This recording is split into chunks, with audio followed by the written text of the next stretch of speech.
अमावस्या के दिन सारे पितृदोष समाप्त हो जाए। सारा पितृदोष समाप्त। जिनके यहाँ पितृदोष होता है, काल सर्प दोष होता है, वास्तु दोष होता है, उनको ज्यादा कुछ नहीं करना होना। महाराज एक बेल का फल लीजिए। क्या लेना है? बेल का फल, बेलपत्री का जो फल होता है उसको ले लो। उसके अंदर का जो गुर्दा होता है, अंदर का जो भाग होता है, उसको निकाल लीजिए और उस बेल के फल में आटा सेक कर उसमें शक्कर मिलाकर उसको उसके अंदर भर लीजिए। अमावस्या के दिन सुबह 10 बजे से पहले उस बेल फल में, जिसमें तुमने पंजेरी भरी है, आटा सेक कर भरा है शक्कर के साथ में, उसको अपने घर में घुमाने के बाद में जिसको काल सर्प दोष बताया है, पितृदोष बताया है या वास्तु दोष का स्मरण बताया है, घर में सब दूर घुमाकर अपने परिवार का हाथ का स्पर्श कराकर पीपल के पेड़ के नीचे का खड्डा खोदकर उस बेल पत्र के उस फल को दाब दीजिए। उस फल को उसमें दबा दीजिए। महाराज केवल एक अमावस्या करना रहता है, पितरों के दोष से मुक्ति मिलती है और हमारे घर के कार्य सफल होना प्रारंभ हो जाते हैं। कार्य की सफलता होती है, कार्य में सफलता प्राप्त होने लगती। पहले के समय में 2 दोष नहीं रहते थे, ना पितृदोष रहता था ना काल सर्प दोष रहता था। काल सर्प दोष कब आया? जब आप लोगों ने भगवान का चढ़ा हुआ जल, शिव जी का चढ़ा हुआ जल तुलसी में चढ़ाना प्रारंभ करा, तब काल सर्प दोष आया। और पितृदोष पहले नहीं होता था। क्यों? क्योंकि लोग घर के मटके में से, घर के हंडे में से, घर के परिंदे में से लोटा भरकर पानी लेकर जाते थे और शंकर को चढ़ाते थे। घर का जो रसोई घर होता था वो बीच केंद्र में होता था, रसोई घर घर के मध्य में होता था। तो वहां से जब पानी लेकर जाते थे, परिंदा, मटका, हंडा पितरों का स्थान माना गया। वहां से जब पानी भरते और ले जाकर शंकर जी को चढ़ाते तो पूरे घर में से पानी निकलकर जब शिव को चढ़ने के लिए जाता था तो पूरे घर का वास्तु दोष, पितृदोष समाप्त हो जाता था। अब आज के जमाने में मंदिर का लोटा उठाकर मंदिर का पानी भरकर शंकर जी को चढ़ा देते हैं तो ना वास्तु दोष समाप्त होता है, ना पितृदोष समाप्त होता है, ना काल सर्प दोष समाप्त होता है। गलत चीज लोगों की बुद्धि में तुरंत आ जाती है कि हाँ उसने ऐसा करा, उसने तुलसी जी के क्यारे में शिवलिंग रखा तो अपन भी रख लो, उसने ऐसा करा तो अपन भी ऐसा कर लो, और उसने यूं करा तो अपन भी ऐसा कर लीजिए। पर शंकर की कथा करें नहीं भाई, ये थोड़ा वंचित होना चाहिए। हमारा जो शास्त्र सम्मत हो उसका स्मरण करना। पहले भी कथा में कहा, परसों की कथा में कहा कि लक्ष्मी जी अपने पास का अगर कोई सामग्री शिव जी को चढ़ा देती तो शंकर प्रसन्न हो जाते। पर लक्ष्मी जी ने करा क्या? जल भी लाई तो पार्वती। लक्ष्मी जी अगर जल लेकर आ रही है तो पार्वती की आपके पास में जो है आप शंकर को वो समर्पित करो। आपके पास में जो हो वो शंकर को दीजिए। और शंकर एक बात और कहते हैं कि मुझे दिखावा कर कर मत दीजिए, जो आपके पास में है, जो अपना है वो दो, और जो श्रेष्ठ, जो श्रेष्ठ है। कहा मात्र एक चावल का दाना, कितना? जम के बोलिए, एक चावल का दाना शंकर जी को चढ़ाओ, पर आखा चढ़ाओ। कैसा चढ़ाना है? आखा, मतलब खंडित नहीं होना चाहिए। एक बेलपत्र शिव जी को चढ़ाओ, पर आखी चढ़ाओ। 4 दिन में आज हमारा दिल बड़ा खुश है। उसका एक कारण है, 5 दिन से 4 दिन से शंकर जी पे जो बेलपत्र चढ़ रही थी पोथी पर, वो सब जजमान जो तोड़ कर दे देते थे, खंडी, टूटी फूटी सब चढ़ जाती। पर आज भले छोटी सी बेलपत्र है, पर आज जो चढ़ी है बाबा की कृपा से वो पूर्ण चढ़ी है। तो आज दिल खुश हो गया ये देखकर कि शिव महापुराण पर आज जो बेलपत्र समर्पित करी वो भले कम चढ़, एक चावल का दाना चढ़ा पर आखा चढ़ा। आज हमें बड़ी खुशी मिली है, इस व्यासपीठ पर आए जब बेलपत्री थोड़ी सी हाथ में आई तो देखा कि भले छोटी सी है पर सुंदर कितनी है। आज बाबा इसको अंगीकार करेंगे, स्वीकारेंगे। शिव महापुराण की पोथी नहीं होती महाराज।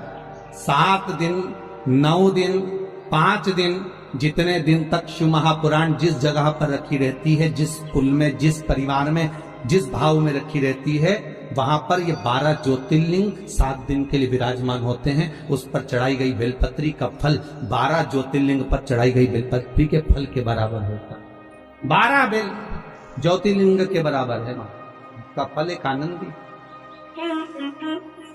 बड़ी प्रसन्न। गंगा जली खोली है कभी किसी ने? किसी क्या गंगा जली खुली है?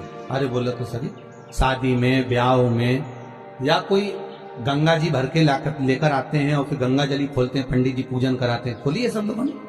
तो गंगा जली खोलते हैं तो उस गंगा जली के खोलते समय गंगा जी का सुहाग चढ़ाते हैं। बोलो चढ़ाते नहीं चढ़ाते? साड़ी चढ़ाएंगे, बिछुड़ी चढ़ाएंगे, चूड़ी चढ़ाएंगे, सब चढ़ाएंगे, फिर लोटा भी भरेंगे, फिर कलश पूजन भी होगी, फिर गंगा जी को लेके भी आएंगे, फिर मैया आती भी है, शरीरों में लोग हिलते भी हैं, सब कुछ होता है। फिर वहां पर गंगा जी की अगर वस्त्र चढ़ाया, गंगा जी का सुहाग चढ़ाया, गंगा जी की पूजन करी, तो साथ में एक की पूजन और होती है, वो भागीरथ जी की होती। बोलो होती कि नहीं होती? फिर भागीरथ के कपड़े चढ़ते, धोती चढ़ेगी, गमछा चढ़ेगा, कुर्ता का कपड़ा चढ़ेगा, जनेऊ चढ़ेगी, भागीरथ जी के कपड़े भी चढ़ेंगे। कि भागीरथ जी के कपड़े चढ़ाए, क्यों चढ़ाते हैं? उसका कारण क्या है? क्योंकि गंगा को लेकर आने वाले श्री भागीरथ जी महाराज। अगर हम केवल गंगा की आराधना कर लेंगे तो गंगा उतना फल नहीं देगी जितना देना चाहिए। अगर हमने भागीरथी गंगा का स्मरण करा कि हे भागीरथ महाराज, आप गंगा को लेकर आए थे, 60,000 काकाओं के उद्धार के लिए लेकर आए, राख के ढेर बन गए थे संत के, केवल एक दृष्टि से वो राख के ढेर बने, 60,000 काकाओं का उद्धार। हे गंगा मैया, भागीरथ जी महाराज लेकर आए गंगा को। तो इसलिए हमारा हिंदू धर्म कहता है कि जब गंगा जली खोली जाती है, गंगा की पूजन करी जाती है, गंगा जली का उत्सव जब करा जाता है, तो सबसे पहले भागीरथ की पूजन करी जाती है कि भागीरथ महाराज इस गंगा को लेकर आए हैं। तो हे भागीरथ जी, आप गंगा को लेकर आए, आप ही से सीखकर हम गंगा जी को हरिद्वार से, प्रयागराज से, इलाहाबाद से हम भरकर लेकर आए हैं। ऐसी कृपा करना गंगा मैया, जैसे आपने भागीरथ बाबा के 60,000 काकाओं का उद्धार करा था, वैसे हमारे पूर्वजों का भी उद्धार कर देना। इस भाव से हम गंगा जी की पूजन करते हैं। भागीरथ के साथ अकेली गंगा नहीं पूजते, हम अकेली गंगा का स्मरण नहीं करते, हम भागीरथी गंगा का स्मरण, हम विष्णुपति का स्मरण करते हैं भगवान को। पर दुनिया के लोगों की आदत ये थी, अच्छी चीज होती है ना वो अपने लिए रख लेते। बहुत अच्छी साड़ी है तुम्हारे पास में तो बहू को दे दोगी, और अच्छी साड़ी है तो तुम अपनी बेटी को दे दोगी। साड़ी थोड़ी भी गड़बड़ है तो भागवत पे चढ़ा दोगी, इतनी खुश होकर चढ़ाओगी, भागवत महारानी पे चढ़ा दी। अब तुम सोचोगे भागवत जी पे साड़ी चढ़ा दी, और वो साड़ी जो किसी काम की नहीं, वो साड़ी जो किसी के काम की नहीं, जब तुम्हारी बेटी के काम की नहीं, तुम्हारी बहू के काम की नहीं, तुम्हारे काम की नहीं, तो तुमने जो भागवत जी पे चढ़ाई वो महाराज की पत्नी पहनेगी? अरे बोलो तो कहीं नहीं पहने। पर एक चढ़ाओ पर अच्छा चढ़ाओ, एक चावल का दाना चढ़ाओ अच्छा चढ़ाओ, एक बेलपत्र चढ़ाओ भगवान को पर वो अच्छी चढ़ाओ, एक पुष्प चढ़ाओ अच्छा चढ़ाओ, एक वृक्ष की पत्ती चढ़ाओ पर अच्छी चढ़ाओ, एक दुर्वा चढ़ाओ पर अच्छा चढ़ाओ, एक लोटा पानी चढ़ाओ पर अच्छा चढ़ाओ, दिल से चढ़ाओ। हमें नहीं लेना मंदिर का पानी, हमें नहीं चाहिए मंदिर का जल, हमें तो घर से लेकर जाएंगे, भले इतना सा लेकर जाएं, वो चढ़ दो। आप बाबा को एक अक्षत का दाना दीजिए, बड़े प्रेम से दीजिएगा, बड़े भाव। एक साधे सब साधे। आप अगर शिव जी का भजन कर रहे हो तो शंकर की भक्ति में ऐसे डूब जाओ, ऐसे डूब जाओ कि फिर शिव के सिवा कोई सुहाए नहीं। शंकर की भक्ति में ऐसे डूब जाओ, हर एक में शंकर दिखे। कृष्ण की भक्ति में ऐसे डूब जाओ कि हर एक में कृष्ण नजर आए। राम की भक्ति में ऐसे डूब जाओ कि सब जगह राम नजर आए। पर जितना एक जगह पर आप जाते रहोगे, वहां से आपको जो प्राप्त होगा वो सुख का आनंद ही कर देगा, सुख आनंद। आइए भक्तों, आज सुनते हैं तुलसी माता की चालीसा। यह चालीसा सुनने से होती है हर रोगों से मुक्ति, मिलती है सुख समृद्धि का आशीर्वाद। तो एक बार बोलिए प्रेम से विष्णु भगवान की जय, तुलसी माता की जय, भगवती माता की जय। श्री तुलसी महारानी करो विनय सिरनाय, जो मम हो संकट विकट दीजे मात नसाय। नमो नमो तुलसी महारानी, महिमा अमित न जाए बखानी, दियो विष्णु तुमको सम्माना, जग में छायो सुयस महाना। विष्णु प्रिय जय जयंती भवानी, तिहु लोक की हो सुख खानी। भगवत पूजा करे जो कोई, बिना तुम्हारे सफल न हो। जिन घर तब नहीं होए निवासा, उस पर करे विष्णु नहीं वासा।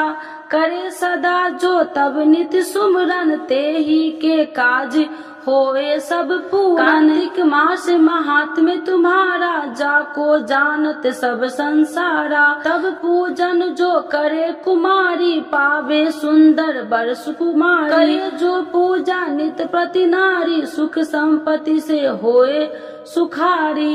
वृद्धा नारी करे जो पूजन, मिले भक्ति होवे पुलकित मन। श्रद्धा से पूजे जो कोई, भव निधि से तर जावे सोई। कथा भागवत यज्ञ करावे, तुम बिन नहीं सफलता पावे। छायो तब प्रताप जग भारी, ध्यावत तुम्हि सकल चितधारी। तुम्हि मात यत्र तंत्र में, सकल काज सीधे होवे क्षण में। औषधि रूप आप हो माता, सब जग में तब यश विख्याता। देव ऋषि मुनि और तपधारी, करत सदा तब जय जयकारी। वेद पुराणन तब यश ज्ञाया, महिमा अगम पार नहीं पाया। नमो नमो जय सुख कारिणी, नमो नमो जय दुख निवारिणी। नमो नमो सुख संपत्ति देनी, नमो नमो अख काटन छेनी। नमो नमो भक्तन दुख हरनी, नमो नमो दुष्टन मद छेनी। नमो नमो भव पार उतारिणी, नमो नमो परलोक सुधारिणी। नमो नमो निज भक्तन उबारिणी, नमो नमो जन काज सवारिणी। नमो नमो जय कुमति नशावनी, नमो नमो सब सुख उपजावनी। जयति जयति जय तुलसी माई, ध्याऊ तुमको शीश नवाई। निर्जन जानी मोहि अपनाओ, बिगड़े काज आप बनाओ। करूँ विनय मैं मात तुम्हारी, पूरन आशा करूँ हमारी। शरण चरण कर जोड़ी मनाओ, निस दिन तेरे ही गुण गाऊं। करहु मात यश अब मोह पर दाया, निर्मल होए सकल मम काया। मांगू मात या वर दीजे, सकल मनोरथ पूरन कीजे। जानू नहीं कुछ नेम उचारा, क्षमहु मात अपराध हमारा। 12 मास करे जो पूजा, ताशम जग में और न दूजा। प्रथम ही गंगा जल मंगवावे, फिर सुंदर स्नान करावे। चंदन अक्षत पुष्प चढ़ावे, धूप दीप नैवेद्य लगावे। करे आचमन गंगा जल से, ध्यान करे हृदय निर्मल से। पाठ करे फिर 40 की, स्तुति करे मात तुलसी की। यह विधि पूजा करे हमेशा, ताके तन नहीं रहे कलेशा। करे मास कार्तिक का साधन, शोभे नित्य पवित्र सिद्ध होई जाई।